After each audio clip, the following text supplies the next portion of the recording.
What's up mga tamago, Arenola Gusay mo sa inyo lahat, and quick update lang regarding dito sa Somnis Rumble Rush. Somnis Rumble Rush isa nga tong RTS battle card game mga tamago na malalaro nyo sa inyong mga mobile. So nag-participate tayo rito nung kanilang close beta test with $35,000 reward pool. Marami ang hindi nakasali doon, kaya naman ngayon eto meron ng open beta. So ito dapat mga tamago, hindi nyo po dapat palagpasin. Wala kayong kailangan bilhin dito, kailangan nyo lang mag-register dahil dito sa mga new users meron daw marireceive 15% multiplier para sa mga first time pa lang maglalaro. Nakalagay dito sa kanilang medium mga tamago, win up to $5 Somnis items. Ito ay makukuha dun sa inyong mga daily check-in sa pinaka game. During the first week, meron din silang 10 times reward mga tamago para sa mga early overtakers. Weekly reward pool 1 million AP. Yung AP po mga tamago magagamit nyong puntos yun dito naman sa overtake mismo. Itong overtake mga tamago ay isa namang platform na kung saan pwede kang maka-earn nga ng tinatawag na AP. At yung mga AP points na yan ay kinukolekta at ipapapalit natin pagdating ng kanilang token generation event. Ang pinaka-token dito is OVT. So tingin ko para dun sa iba habang nag-iintay kayo ng mga whitelist nyo dun sa Lumitera, mga tamago, eto na yung magiging available na susunod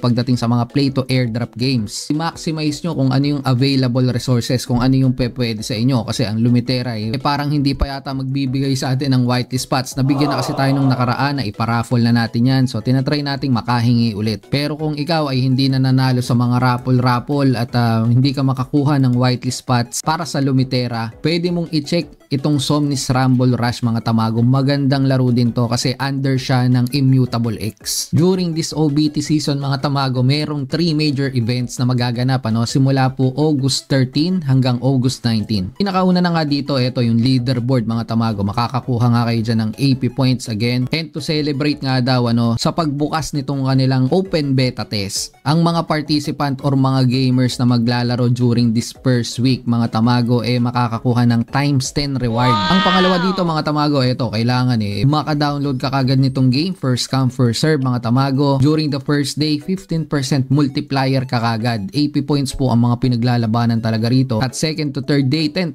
multiplier ang bonus mo para sa mga puntos. At ito, 4th to 7th day is 5% multiplier na lang. So during the first week mga tamago, kailangan po malaro nyo na yan. Ma-grind natin ng matindi. Yung pangatlong major event nila is Somnis Daily Check-in for 7 days. Pag po yan nakompleto nyo mga tamago, worth $500 items dun sa Somnis ang makukuha nyo. Syempre yung mga items na yan mga tamago makakatulong sa inyo sa pagprogreso, pagkuha ng mga AP points nga dito sa Somnis Rumble Rush. Malaki ang plano nitong organization na to mga tamago kasi nga first game pa lang itong nilalabas nila, Somnis Rumble Rush. Meron pa tayong palabas dito na 2 laro which is ginagamit nga nila para dun sa kanilang i-airdrop na token sa atin. So ngayon pa lang, kung mahilig kayo dito sa mga ganitong klaseng game mga tamago, battle cards, RPG, pwede nyo na pong itry to. Mag-ipon na kayo nito, AP points. Meron na akong 155,000 points and soon yan mai-convert sa pinaka-token nitong platform nila ng Overtake, which is yung OVT. Yan po ay magaganap sa quarter 4. Marami nga kasi tayong nare-receive na message nanghihingi po ng WL spot sa Lumitera kaso hindi pa tayo binibigyan mga tamago. Waiting mode pa rin ako, pero sana wag ma-divert yung attention lang natin dun sa iisang game mga tamago. Napakarami pong pwede na ating bigyang pansin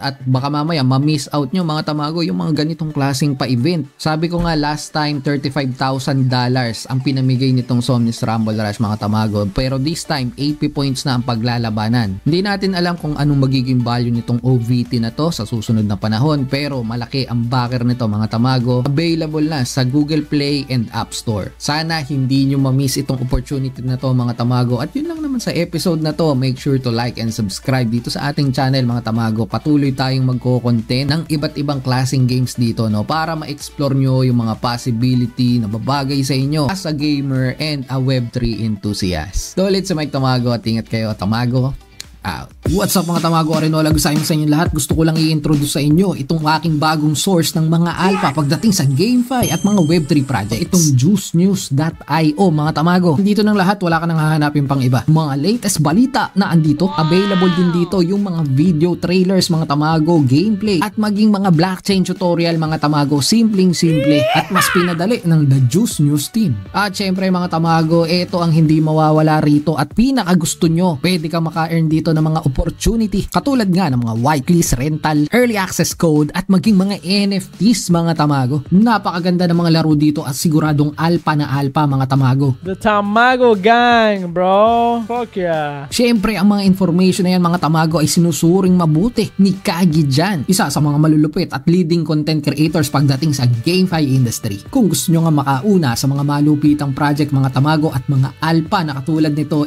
just head on to this website juicenews.io. Ano pang hinihintay nyo? Tara na, let's go! Kami yung guild na hanap mo, ang numero 1 barangay Tamago. Tayo'y sa